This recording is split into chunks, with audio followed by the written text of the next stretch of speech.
Paz e graça do Senhor Jesus a todos. Bem-vindos ao canal da EBD da Assembleia de Deus Madureira de São Miguel do Araguaia, em Goiás. Dando continuidade ao nosso estudo sobre Neemias com a revista Betel Dominical, hoje, na nossa análise complementar desta sexta-feira, dia 10 de abril, vamos nos aprofundar na lição 2, preparando-se para o agir de Deus, a partir de uma verdade fundamental encontrada no Salmo 1, versículo 6. Este versículo é a base de toda a nossa conversa de hoje. Ele estabelece com uma clareza impressionante que existem apenas duas jornadas possíveis na vida, dois destinos completamente diferentes. Não há um meio termo. De um lado, um caminho que Deus conhece, que Ele aprova e protege. E do outro, um caminho cujo fim é a destruição. Pois bem, essa única frase do salmista nos coloca diante da escolha mais importante da nossa vida espiritual.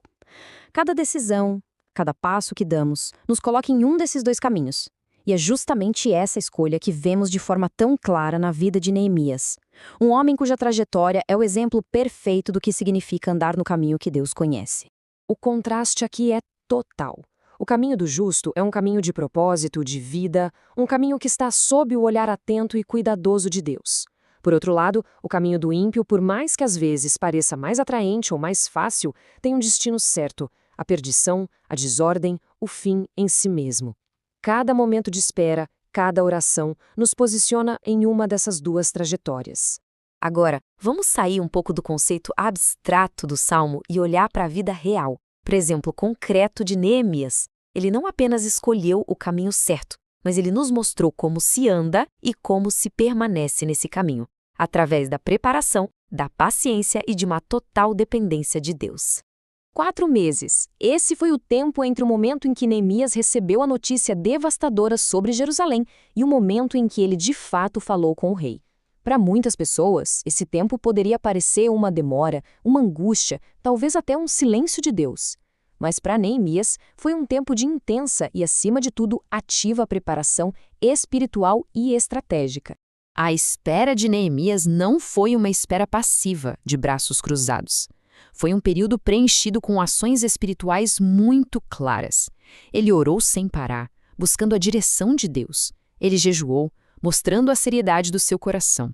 Ele planejou cuidadosamente o que diria e o que pediria. E o mais importante, ele soube aguardar o tempo perfeito de Deus, sem tentar forçar as coisas.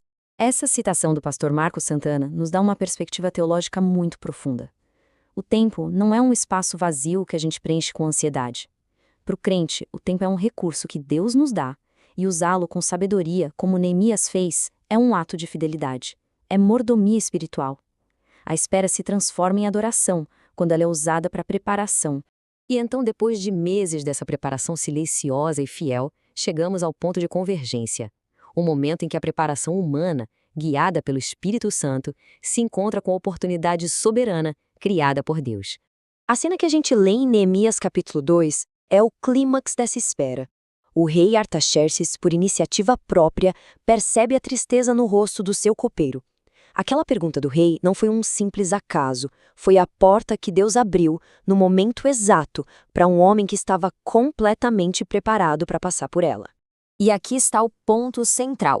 A revista Betel destaca que aquele tempo de preparação não foi apenas um detalhe, mas foi a própria fundação para o sucesso de toda a missão. A vitória na reconstrução dos muros foi construída naqueles 4 meses de oração e planejamento. Uma coisa dependeu diretamente da outra. Observa a resposta de Neemias. Não foi um desabafo emocional impulsivo. Primeiro, ele ora, ali mesmo, diante do rei. Depois, apresenta o problema com sabedoria, com respeito. E então ele mostra que tinha um plano claro. Pediu cartas para os governadores, solicitou madeira para a construção. Ele não estava pronto apenas no espírito, ele estava pronto também na logística. A história de Neemias não é apenas um relato do passado, é um verdadeiro manual de preparação para qualquer líder, para qualquer obreiro, para qualquer cristão que deseja servir a Deus nos dias de hoje. A grande pergunta é: como nós aplicamos essa lição em meio aos nossos próprios desafios? O obreiro de hoje enfrenta uma batalha constante. De um lado estão os pilares da preparação espiritual que vimos em Neemias: oração, palavra, vigilância, paciência. Do outro estão os inimigos do nosso tempo, que lutam contra essa preparação. A ansiedade, que não sabe esperar, O imediatismo, que quer tudo para agora, a autossuficiência, que nos faz esquecer de Deus, e o ativismo, que nos faz confundir muito trabalho com propósito. Essa palavra do bispo Abner Ferreira é um grande encorajamento.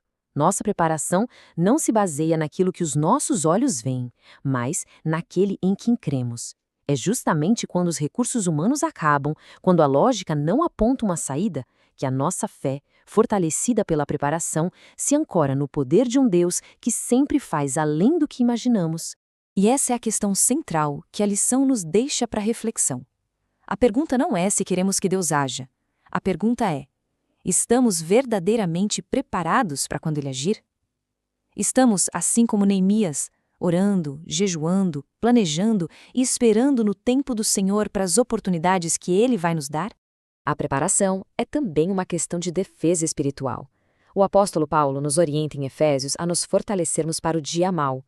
E isso exige uma ação contínua, tomar toda a armadura de Deus, não apenas uma parte dela, resistir com firmeza aos ataques do inimigo e, depois de tudo, permanecer de pé, inabalável. Isso só é possível com preparação diária. E vamos concluir com essa mensagem de profunda confiança. A nossa preparação não é um esforço humano para merecer o favor de Deus, é um posicionamento de fé. Quando nos preparamos, nós demonstramos que confiamos que Ele está no controle. E mesmo no nosso descanso, na nossa espera, o Deus que nunca dorme continua nos sustentando e trabalhando em nosso favor. Que a graça e a paz do Senhor Jesus seja com todos vocês.